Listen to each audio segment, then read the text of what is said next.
This program comes to you by electrical transcription.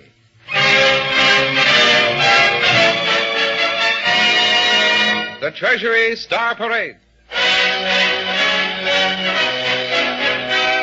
With Louise Rainer, Gladys Swarthout, Al Goodman and his orchestra and chorus, and Frederick March is our master of ceremonies.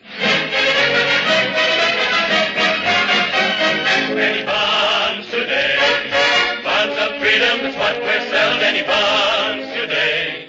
This is Frederick March, ladies and gentlemen, in another of the new series of programs brought to you by the Treasury Department. Miss Gladys Swarthout is here with us again today. I've already spoken of her grace and beauty and charm on another page of my diary, but I might add that she has a very handsome husband, that she's happily married, that she's a good cook, rides horseback, swims, plays tennis, loves late snacks, dogs, horses, and cats, and, anything I left out, Gladys? Well, you might add that I sing, Freddie. And how? This time, it's Visi d'arte from the opera Tosca.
Thank you, Gladys Swarthout.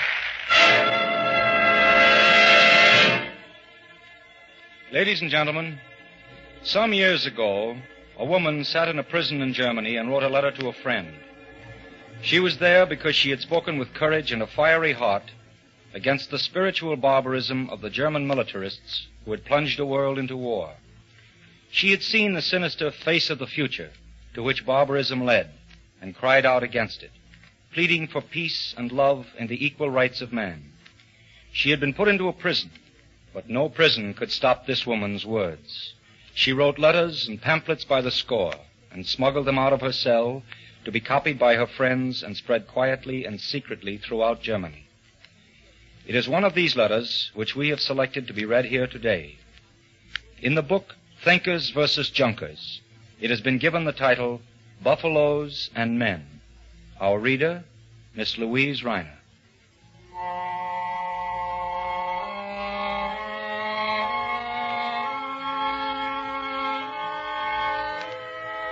Oh, Sonitchka, I have here met with a sharp pain. In the yard where I walk, there often come wagons from the army. Packed full of sacks are old coats and shirts of soldiers. Often they are spotted with blood. They are unloaded here, distributed in the cells, mended, and then loaded again and delivered to the army. Recently, one of these wagons came in, drawn by buffaloes instead of horses. It was the first time I'd ever seen these animals from near at hand.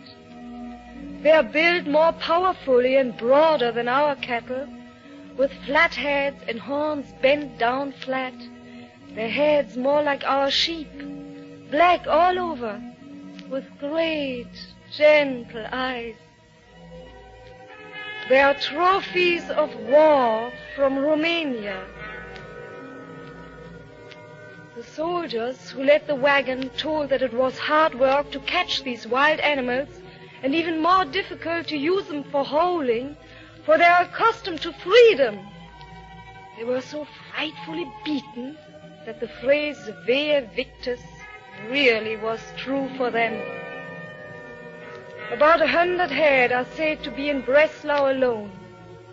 Besides these, they get scanty and wretched fodder, and they were accustomed to the rich pastures of Romania.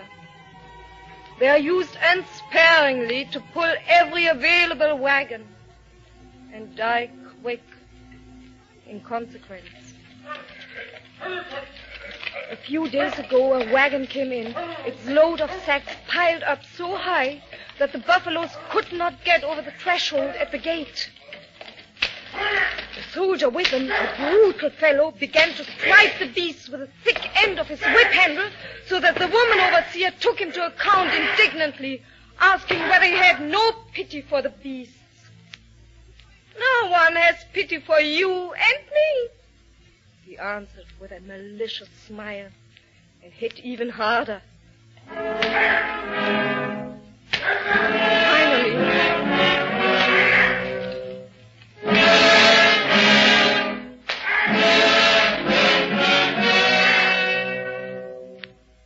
Finally, the beast tugged hard and got over the hump.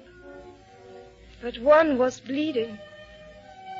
"Sonitchka, buffalo skin is proverbial for its thickness and toughness, but this skin was torn." They stood there very quiet and exhausted as the wagon was unloaded. And the one that was bleeding looked straight ahead with an expression in its black face and in its gentle eyes like that of a tearful child. It was exactly the expression of a child that had been severely punished and does not know why, nor how it can escape the torture and violence. I stood in front of it, and it looked at me. It was I who wept, but the tears were those of the poor beast. One cannot sob more painfully for the dearest of his brothers than I sobbed in my impotence for this quiet suffering. How far out of reach, how lost were the free, lush, green fields of Romania. How different was the sunshine there and the blowing of the wind.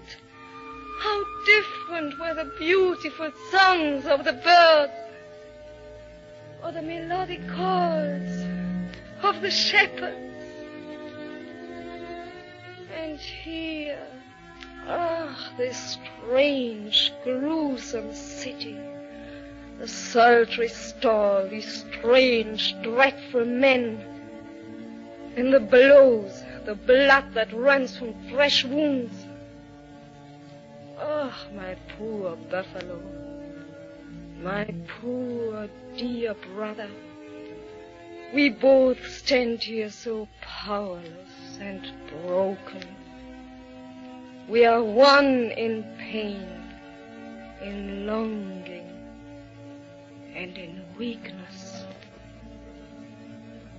Meanwhile, the prisoners were busy bustling about the wagon, unloading the heavy sacks and dragging them into the house.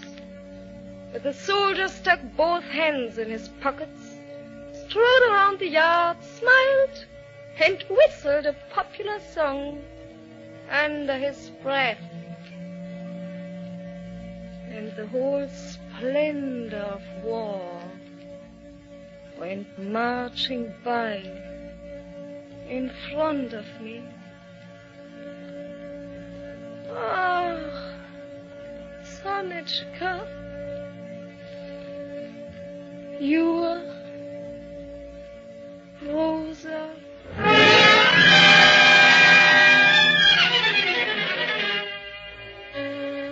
This letter was written in the last World War.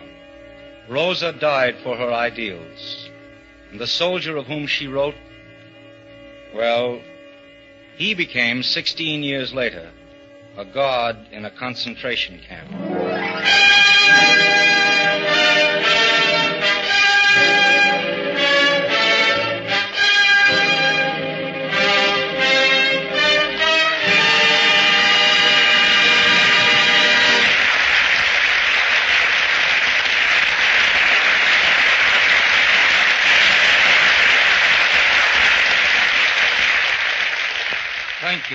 Thank you, Louise Rainer. Today, we have begun to realize that this sickness of militarism and terrorism and cruelty, which is sweeping the world and threatening to blot out democracy, freedom, and justice, is not a new thing. Its seeds were in the German militarists of the last World War, and Rosa died opposing them. They grew, they developed, and finally they became Nazism and Hitlerism, and the germs spread throughout the world. It is an evil which took a long time to grow and will take a long time to eradicate. A long time, and faith and hope and courage and work. Hard work. The people of America are faced with a task to prove their mettle as the greatest nation on earth. How are they going to respond? What are they going to do about it? What are you going to do about it? Do your job. Do it well. And buy United States savings bonds and stamps. We must have money to win this war, and the people of America can help supply it by investing in savings bonds and stamps. Do your share. Buy now. Buy regularly. Make it a habit. Budget a part of your income every week and join the Treasury Payroll Savings Plan wherever you work. United States savings bonds and stamps are your way of investing in America. It's your country. Keep it yours.